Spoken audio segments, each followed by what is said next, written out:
Hello tout le monde, j'espère que vous allez bien, en tout cas moi ça va.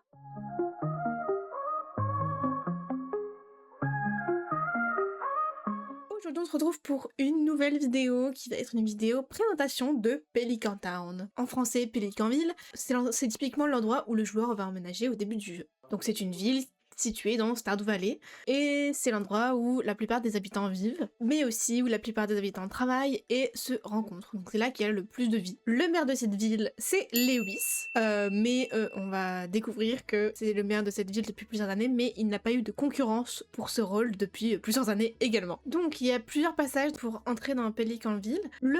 La première entrée qu'on peut remarquer très facilement, parce que c'est celle qu'on va emprunter le plus, c'est l'entrée au nord-ouest de la ville, qui mène directement à l'arrêt de bus. Voilà, c'est ce qui va faire transition entre votre ferme et Pelicanville. Ensuite, on a également un passage au sud-ouest, cette fois-ci sous la maison de Jody, qui est reliée à la forêt sève-cendreuse. Voilà. La forêt sève-cendreuse, vous allez retrouver principalement la ferme de Marnie. Ensuite, directement au sud de la ville, vous avez un accès à la plage. Et également au nord de la ville, vous allez avoir un accès direct à la montagne avec la scierie de Robin et la mine. Donc, dans Pelican Town qui ressemble à ça, je vous l'ai pas encore montré, mais elle ressemble à ça pour ceux qui ne connaissent pas, il y a plusieurs lieux clés, dont des résidences et des commerces. On va commencer par les commerces. Le magasin auquel vous allez vous rendre le plus souvent, c'est le magasin de Pierre. Il s'appelle le magasin général de Pierre et il ressemble à ça. Là-dedans, il y a 3 habitants qui y habitent: Pierre, Caroline et Abigail. Juste à côté du magasin de Pierre, on a également la clinique d'Harvey, qui est le médecin de la ville. Voilà. Donc si vous vous évanouissez, etc., il y a possibilité que vous vous retrouviez là-bas, voilà, pour vous faire soigner. Ensuite, au nord de Pelicanville, on a également le centre communautaire, endroit très prisé et très utile. Je vous ferai peut-être un jour une vidéo sur le centre communautaire. Franchement, faites-le, enfin, remplissez le centre communautaire. Voilà, c'est un des conseils les plus importants que je pourrais vous donner, remplir le centre communautaire. Je sais que c'est fastidieux et un peu embêtant de le faire, mais franchement, faites-le. Ensuite, on a également un musée dans Pelicanville, tenu par Gunther, finalement. C'est là que vous allez pouvoir déposer vos artefacts et que vous retrouverez les livres perdus que vous allez trouver dans la ville. Dans le musée, vous allez également trouver une bibliothèque, évidemment. Vous verrez qu'il y a souvent les enfants qui viennent lire des livres, etc. Dans la bibliothèque. Ensuite, juste au-dessus du musée, on a le forgeron, Clint. Voilà, c'est là que vous allez pouvoir améliorer vos outils, que vous allez pouvoir ouvrir des géodes aussi.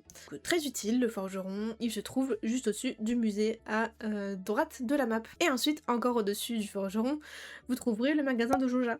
Donc c'est là que vous allez trouver Maurice et son magasin finalement. Donc vous aurez 2 choix par exemple pour acheter des graines, soit vous allez au magasin de Joja, soit vous allez au magasin général de Pierre. Donc ça s'appelle pas le magasin de Joja d'ailleurs, ça s'appelle le marché de Joja. Ensuite, au centre de la ville, vous aurez le saloon, donc le saloon du fruit étoilé, qui est tenu par Gus. Le soir, c'est là que vous verrez que principalement tous les habitants se rejoignent pour boire un coup. Les habitués, ceux qui y vont de temps en temps, et vous avez aussi des mini-jeux à faire dans le saloon. Et pour finir, vous avez la librairie. Donc elle n'est pas toujours là, elle est là 2 fois par saison et vous pouvez savoir quand est-ce qu'elle sera là. Sur le calendrier affiché devant la boutique de Pierre, c'est marqué par un petit ballon, petite montgolfière. Et quand vous voyez cette petite montgolfière, vous savez que la librairie sera là.